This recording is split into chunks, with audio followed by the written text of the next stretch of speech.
Hey guys, in this section we're going to talk about the SEO Workbook. This is one of the most important pieces of your local SEO, and this is really where it begins. Everything that you need to reference should be within this workbook. So let me walk you through some of the things that we're going to input. One, it's used for documentation, profiles and logins. Right? So this is going to be a place where you have all that stored with one section. Some of the times the clients are going to ask you, what accounts have you built?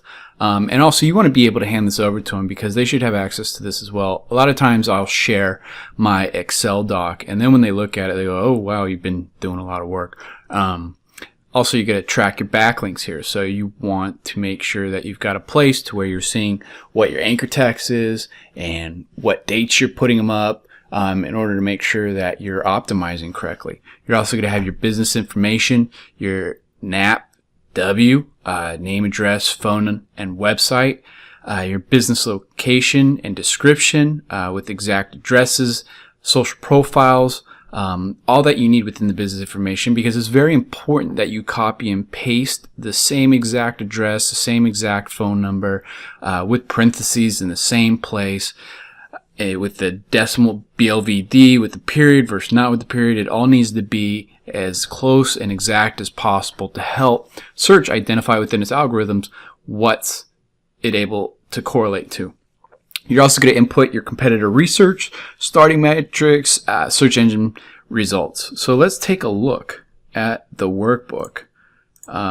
So this is the business info page. This is where we're going to put everything around the business. Some businesses may have multiple addresses, the name, the full address, and this is really so that way we can keep track, and it's easy as coming back here and copy and pasting. You're going to also put in all your different social profiles, because on a lot of citations you're going to go to is that you're going to just copy and paste this in. The website, your business email, so you set up, if you're working with your client or you have your own business, you don't want to slam them with all the spam that comes from a lot of the accounts that you're going to set up. So you're going to make sure that you have your account setup email and you're going to have your business email. It's very important because business owner, all of a sudden they start getting slammed with hundreds of ISU, or they're getting Twitter updates, tons of different emails that just aren't going to help them. It's just going to muddy their day, and the point is to make their day filled with calls and clients and customers. You're also going to have your area for your hashtags, so that way it's easy to come back. Braces would be a hashtag, in hashtag Invisalign.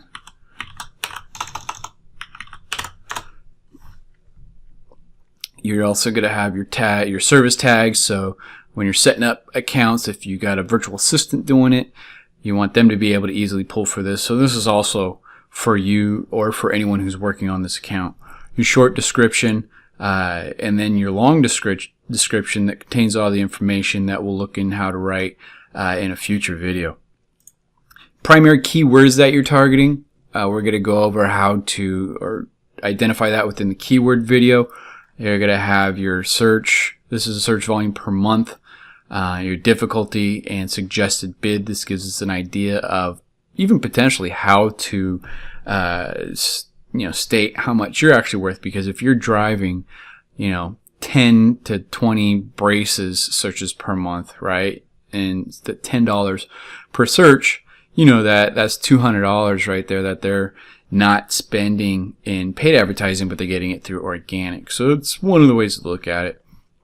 Then your profiles pages, you're going to have email, the type, the site page. So like this is a directory, local.dispatch.com, the email, username, your password, notes. Notes may be approved in 3 to 4 days. Make sure to check back up on whatever variation or note that you need to make. Sometimes you'll come across a citation that it's a pay-only citation, and it's what you want to bring up to your client, and you say, hey, we need to get this because it's got good metrics that's going to help us rank better, and all your competition is doing it.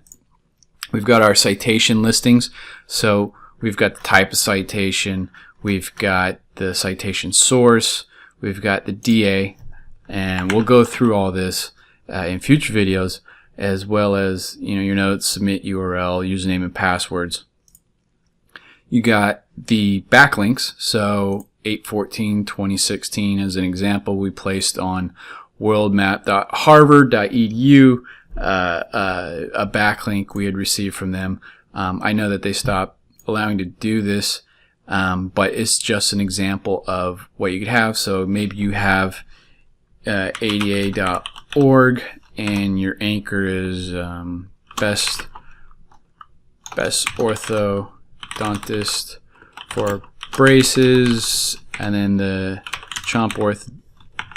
your destination URL is your home page, and then it's just it could be a blog comment, and then the date. So that's an example of how you would use this portion of the workbook.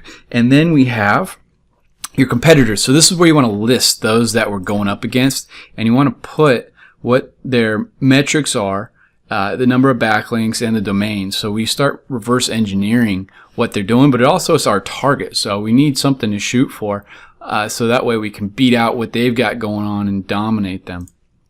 Then our starting metrics, like if it's a brand new site, all this stuff is going to be 1 or 0 for keywords. If it's an existing client site, it'll give us an idea where we'll be able to compare, hey, this is where we're started, this is where we're at. You see the benefit that we've been getting and how much better off we are now. And then just some generic rankings like orthodontist West Hills, Invisalign, braces. And you want to make sure in local that when you do these that you're looking at within that geolocation. Google's using proximity search, so depending on where you're at, it's going to give you different types of search results, in which I found that the closer you are to the business, you could test it yourself with, especially on your mobile, is that you go within that business and sometimes that business will come up number 1. So it can be a good thing in your favor where if you're at that location or they're searching from their location and they're coming up number 1, that's a lot of, or not a lot of times, but there's times where that's because it's proximity-based search. As you get further out, it can change. And you can see that when you try and look at things from a distance. So based on where you're at versus where your client's at, you can get different results. Overall, this is the SEO workbook. It is very important to set up and set it up correctly. And as we go through some of these other videos and we start gathering this information, we're going to be putting it in here. So that way we've got the ability to have a place that we can go to, or one of our employees can go to, our virtual assistant, or anyone who's helping us on the account has a place to leverage all the information in one place. And if the client ever wants it, you can email it to them, you can share it with them. Looking forward to seeing you in our next video.